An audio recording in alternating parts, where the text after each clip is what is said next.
Okay, so I never thought I would be here, but here we are doing a recap of Love is Blind Season 6, Episodes 1 through 3.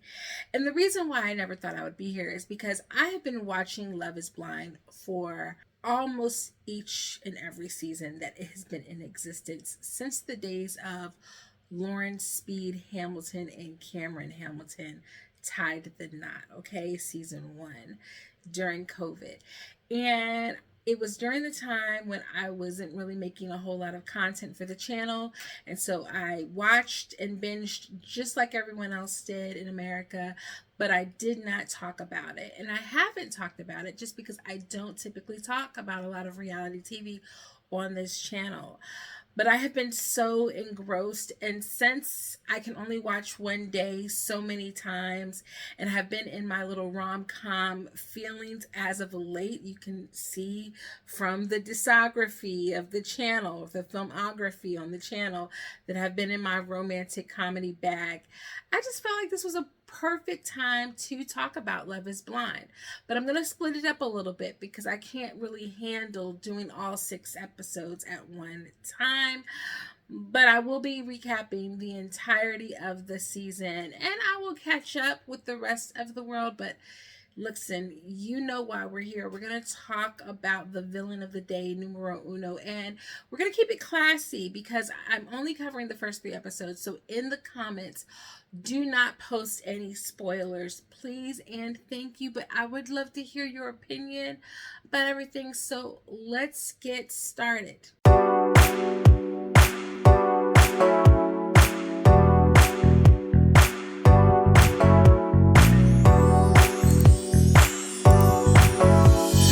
Before I go too far into any of this, this is a disclaimer because the reason why I decided to go ahead and start covering Love is Blind on this channel is because I had some good girlfriends who do not watch the show, and I was trying to catch them up with everything that was going on. And it would just be so much easier than rather than calling all of my good girlfriends to see if they're watching the show and to see if they're up on what's going on, for me just to recap it here and for them to be able to click on the video and watch it. So to my besties out in the world, you are welcome. Okay.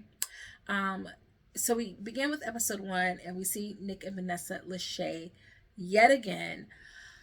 Listen, if you're not keeping up with the show, America is not in love with Nick and Vanessa Lachey for a lot of reasons. One, because they really don't do anything. We see them a couple of episodes here and there, and there's no feeling of real investment on, their part for the show. It's just they put some money into it and they get to pop up every once in a while. But also, every single time they add the reunion episode, they either ask the stupidest, dumbest questions in creation that are just messy for no reason, or they don't even get the real tea. And it's like, okay, ask the questions that we want you to ask, or don't ask them at all. And stop pressuring these women about popping out a baby. Daggone it, it's 2020. I thought we were done with that. I digress. Nick and Vanessa are back in the why of it all, okay? But what I did notice was that they zoomed in on the overhead shot, showing 1, that there was no box underneath his feet, and 2, that Vanessa had heels. Because if you don't know, on social media there was a rumor that Nick was significantly shorter than Vanessa, or that he was intimidated by his height, and they brought in a box for him to stand on to make him look taller. And so they definitely did that overhead shot to clear up those rumors, okay? Out of the cast of characters, there are 15 men and 15 women for every season, and they're in pods, and the pods don't have windows, but they can hear each other, and they date within the pods, and they do not get to see each other. This is just for anybody who doesn't understand the premise of the show. And they go on these speed dates to get to know one another, and as they dwindle the dates down and they pick the ones they want to continue to date, they form connections and relationships. And by the 10th day, those couples that have proposed to each other and have gotten engaged get to carry on the experiment throughout the remainder of the season. They get to reveal to each other and they're officially engaged, and then 1 month later they walk down the aisle and they either say I do or I don't, and they go through the experiment to see if the love connections they made in the pods were true and meaningful. Is love really blind? That is the premise of the show. And in the opening sequence, we get to meet two of the men and two of the women. It's AD, who is a former dancer's cheerleader for like the NFL or NBA. They never really specify which team, and I'm not nosy enough to go digging into her background, but she's cute. She's got a nice little shape, and she's dark skinned. They said, y'all been complaining about us not having no chocolate on the seasons, so we're gonna give you some chocolate this season.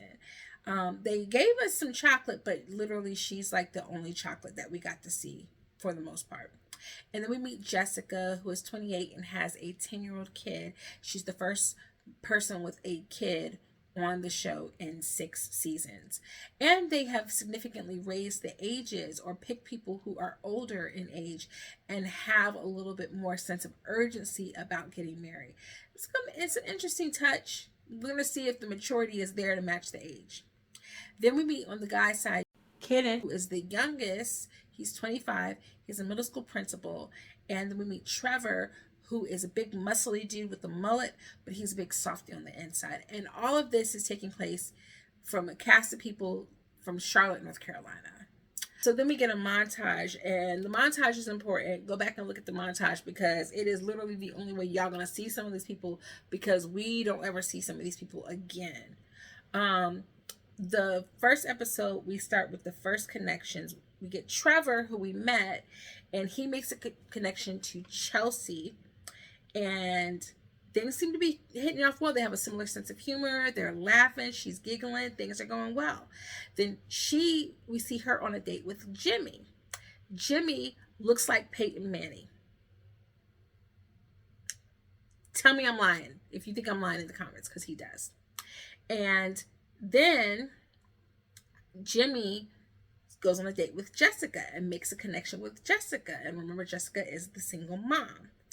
Now, at this point, things are going well. It seems like, though, from what they've showed, while Chelsea and Jimmy do hit it off, it definitely feels like Chelsea and Trevor had more chemistry between the two of them. And Jimmy and Jessica, they kind of got a cute little vibe going on. Then Jessica meets Matthew. Matthew is the weirdo of the show. He comes in with this list of questions and then asks the women to randomly pick a question, but then berates them on their choice of random number in question that he came up with. And he does not prepare, or is not prepared, to answer the questions himself. He's very antisocial.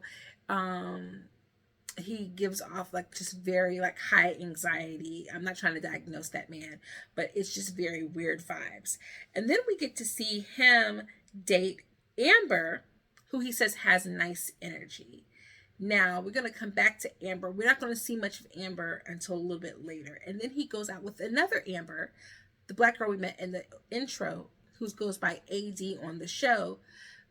I don't know if she goes by AD in real life, but she goes by AD on the here, probably because there's already another Amber. They got to distinguish between the two Ambers. Can't have guys running around calling the same woman by the same name.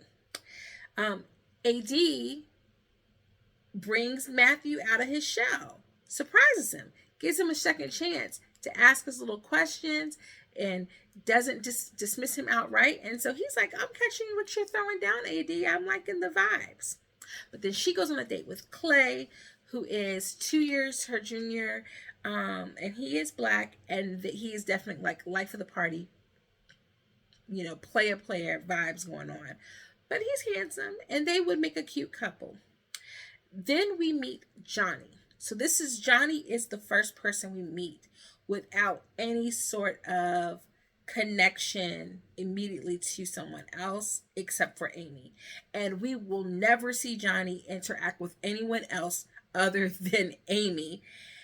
This is our Cameron and Lauren relationship. They immediately hit it off. They both come from big families. He's from Jersey, I believe, and she was raised in Puerto Rico, but her mother is from Spain, and they both are very family oriented, and they vibe immediately. We're not going to speak too much on Johnny and Amy. They are cute, but they are boring because they immediately hit it off. We don't care about them. Who we do care about is that on date number 3, Jessica tells Jimmy about her kid. And he kind of nuts up.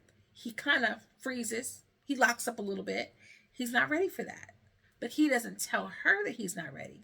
He has to give off the persona of him being the good guy. And I can respect a man wanting to take his time to make a decision, but he definitely gives off the vibe like he's going to be okay with this. But it is clear to us and the rest of the world that he is not okay with this. By the way, Jessica is a sweetheart. Every single time she opens her mouth to talk about her kids, she lights up. And she is beautiful as all get out. Just stunning. Much too stunning for Jimmy. I'm just saying. Dude look like Peyton Manning.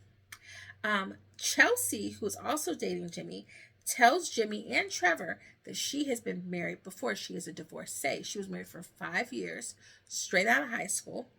But it seems as though the divorce was amicable and she seems super okay with things. Now, Jimmy does not take this well because he just had the bomb dropped on him about Jessica and the kids. So he's like, wait, women coming from all corners of the earth with all these secrets that I wasn't prepared for. Pump the brakes. But Trevor, on the other hand, who I love, he seems super secure and mature about the fact that this woman has had a divorce. Girl, if you don't grab hold of Trevor and ride him until the sunset, I digress. Now, I'm going to bring up a couple of names that you were not going to remember, but I'm going to bring them up here as kind of our in memoriam moment because we see some connections. This is the first time we really get to see other couples, and we will not see them again. Jamal and Alejandra have a cute little moment. Nolan and Sarah Ann have a cute little moment, and Ben and Sunny had a cute little moment. Now, the thing about Love is Blind is it's quite possible that some of these couples actually did make it to the altar, or that they decided to date each other, but maybe they decided to date outside of the pods. Maybe they decided to get to know each other a little bit more and not continue the experiment. Maybe they weren't ready for the marriage portion. They didn't propose, but they still enjoyed each other's company. We will never know. Okay. So I digress, but RIP to those people, those couples. Okay. So then right before the end of the episode, we come back to our girl, AD, who is herself the life of the party and an interesting contrast to Matthew. But she hears from Miss Amber, remember Miss Amber, that all of the stuff Matthew was telling her about meeting her dad, asking her dad for permission to get married, he has said all of this to her. It's all sounding like deja vu. And that is not cool. You can't be out here not only recycling questions, but recycling scripts to women after you have begun to date them. No, sir, that's not how this is supposed to go. But it definitely feels that way. It definitely feels as though he's been writing this all down. Now, I just want to point out this one moment, because while AD is in the kitchen with the girls talking, she is talking to Danielle, if I'm not mistaken, and Danielle is talking about her man. And it seems as though Danielle has locked in with someone, but we never get to see Danielle dating anyone in the pods. Please let me know down in the comments below who you think Danielle was talking about when AD asked, who is your man? Because there definitely was an answer given, and we don't know what it was. Clay. Clay is in it for the booty and the lips and the breast. And he wants to know what AD looks like.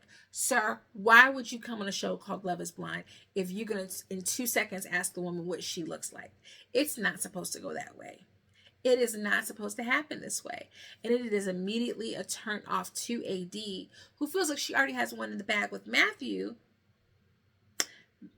Leaves out from her date with Matthew. Matthew is so cute. And then, of course, we get to the moment where Amber fully discloses to AD that, like, what Matthew, she's been dating Matthew as well, and what he has been saying to her. And AD is like, oh, that sounds familiar. That sounds like what he said to me 2 days ago. Villain of the show, number one. No. We're not going to do this, sir. And here's the thing. I was rooting for Matthew. As Matthew said, America likes an underdog, and I was rooting for you Matthew. But one, you recycle scripts with women, and that's not cool. And two, you keep bringing up the fact that America is watching.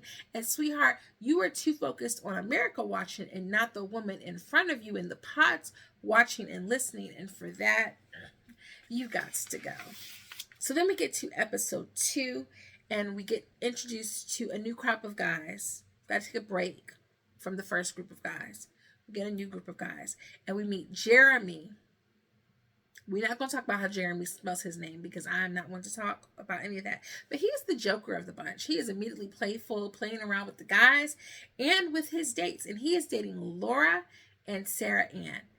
Now, I know her name is Sarah Ann, but when I hear Sarah Ann, I think of Pepper Ann. The cartoon. Do y'all remember Pepper Ann? Pepper Ann marching in her own parade. Pepper Ann. That's what I think of when I think of Pepper Ann or Sarah Ann.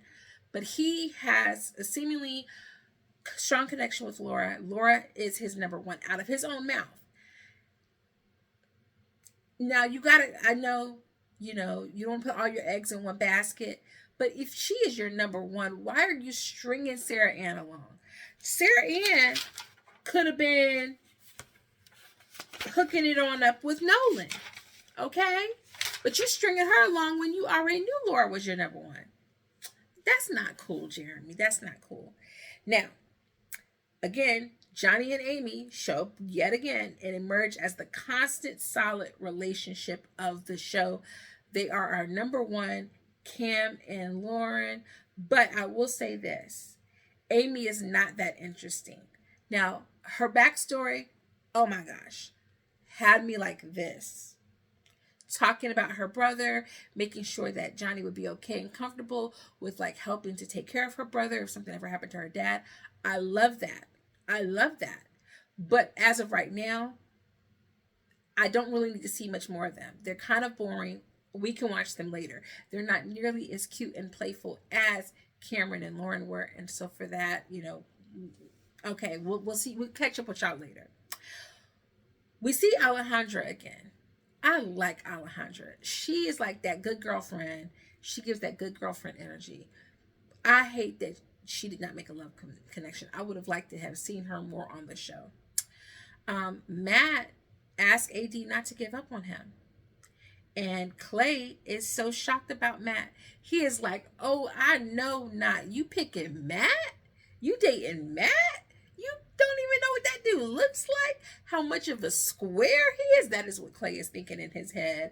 I ain't gonna say he's wrong, but it's just funny at how shocked he is about AD dating Clay. And then we get to see Kenneth and Brittany. Again, remember, Kenneth was the middle school principal. Brittany is no longer a teacher, but she had been a teacher for like 2 years. So they've got education in common. They both love God. They both lost their parents. He lost his mom to cancer at 12. She lost her dad at 5 to alcoholism, if I'm not mistaken. She is ready to be submissive, and they both want 2 kids. Well, gosh, golly, gee, people, they about to go and get married and open up a mega church. I'm just saying, it's giving that vibe. But they're cute. And don't I'm not gonna hold you. They're cute. And I'm gonna correct myself because I said on social media that I didn't think they would make it. But now that I rewatched their segment, I actually think they may make it to the altar. I think they may make it. Yeah. There was a lot of symmetry in their backstory that makes me think they will uniquely understand each other and they get each other in a way that maybe no one else could. So I think they could make it to the altar. So we might actually have 2 Cam and Laurens this season, y'all. And they ain't never had that happen. At this point, Johnny and Amy, they are a shoe-in. Jessica emerges as just amazing. She's amazing. Her backstory, my gosh, what this girl has been through. And she seems so poised and so well-spoken and articulate and hopefully is a good mom. Oh, baby girl. If ever there was going to be a spinoff for someone to find love, I wish it for her. Because she's not going to find it with Jimmy. I'm going to tell you that right now. And then we get engagement number 1, Johnny and Amy. We knew it was going to happen. Amber and AD have a discussion and they find out that Matt has been a whole snake.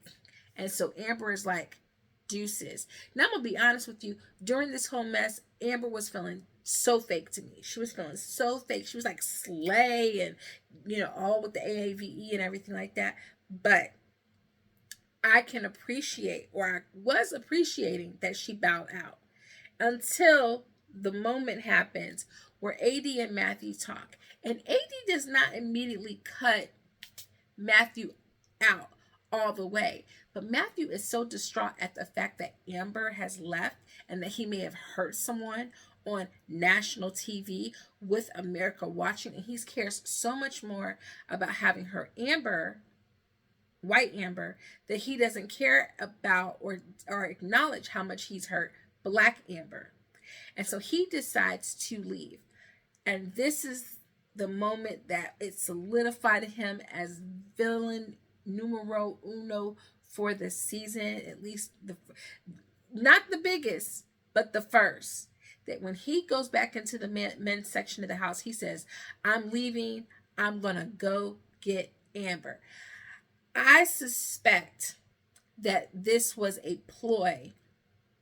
They made a bigger connection that we did not see, and they set this up so that they could leave together without being on the show and leave a bigger mark and date each other outside. I could be wrong. Let me know what y'all think in the comments. But he said it. He said it. I didn't. And then finally we get to episode 3. This is when Johnny and Amy have their big reveal. They're kind of cute together. I like their vibe and their energy, but Amy does admit she would have never gone for a guy who looked like Johnny. She was into more ethnic men, which is code for she only date brothers. I call it a spade. I call it like I see it. But they are cute together and they're vibing, and he only has eyes for her, and he thinks that she has hung like the sun and the moon and the sky and the stars and everything, and they shine from her earlobes. Like, he just thinks the world of her, and I love that for her. Like, he is so into her. Then we get the return of Clay and AD. Now, I'm gonna be honest, right around this part is where Clay and AD's storyline gets real weird to me, because Clay was just so hung up on AD's appearance, and now it feels as though he's after her because of the competition of it all. Like, I have to win her because she was going to go for Matthew, and I'm not down for that. And at this point, she feels to me like she is just going after, she has to secure the man. She has to secure somebody. And so all the feelings that she was feeling, all of the like desire for Matthew has completely fled immediately, and now she's casted all that on Clay, and she's like, my man, my man, my man. And at that point, not really here for AD at that moment. Okay. Kenneth and Brittany have another date. They have the sex talk. They decide they're gonna wait until marriage. Yeah, guys, like, either if they don't make it, I'm kind of going to be out. Like I said, I immediately was like, no, I don't think they're going to make it. But now I'm like, oh, they're going to make it. They have a cute little painting date. We see Jeremy and Laura date some more. Their stuff was boring. I'm sorry. Laura does not have a personality to me. I kind of like Jeremy, but Laura doesn't have personality for me. But then Kenneth and Brittany get engaged. It was kind of cute. He had the little lights hanging from the sky. I was like, okay, I see you, Kenneth. Okay. Yeah, they give me, they're definitely going to have like 3 little cute little, mixed babies, and, have Bible study at their house and live in happiness and all of those things. And I love that for them. Then we get to the triangle that is Jimmy and Jessica and Chelsea, where Jimmy and Jessica and Chelsea are Jimmy, Jessica, and Chelsea. And I still do not understand what Jimmy sees in Chelsea and why Chelsea is not hopping on Trevor and riding him off into her destiny. She is dumb. And one thing I hate is just a dumb person in love. Make a decision. They keep talking about the heart. No, y'all don't got time for this. It's 10 days of dating. Make a logical decision for your heart in a way that will protect you. Why are you still messing around with Jimmy go with Trevor. But at this point, I don't want Jessica with Jimmy because he's playing games. He doesn't want that woman. He don't want her kid. And then we have to talk about the whole Megan Fox of it all. I don't even remember what episode it was that she said that was like the comparison that was drawn. Maybe it was episode 4. So spoiler alert if that was the case. But yeah. The first 3 episodes, I definitely think, so far are interesting. Like I said, I appreciate Matthew being in the first 3 episodes or first 2 episodes because he was an interesting figure. But at this point now, I'm ready for the reveals. So let me know, out of the couples who have like solidified. So far we pretty much have AD and Clay making their way toward their destiny. Kenneth and Brittany officially engaged. Johnny and Amy officially engaged. Who do you think is going to solidify and stay together? Now tomorrow I'll come back with my episodes 4 through 6 video. So please do me a favor and hit the subscribe button, hit the little bell for notifications, and come back and see me again. That country twang almost got me and I was trying to hold it back and it didn't work.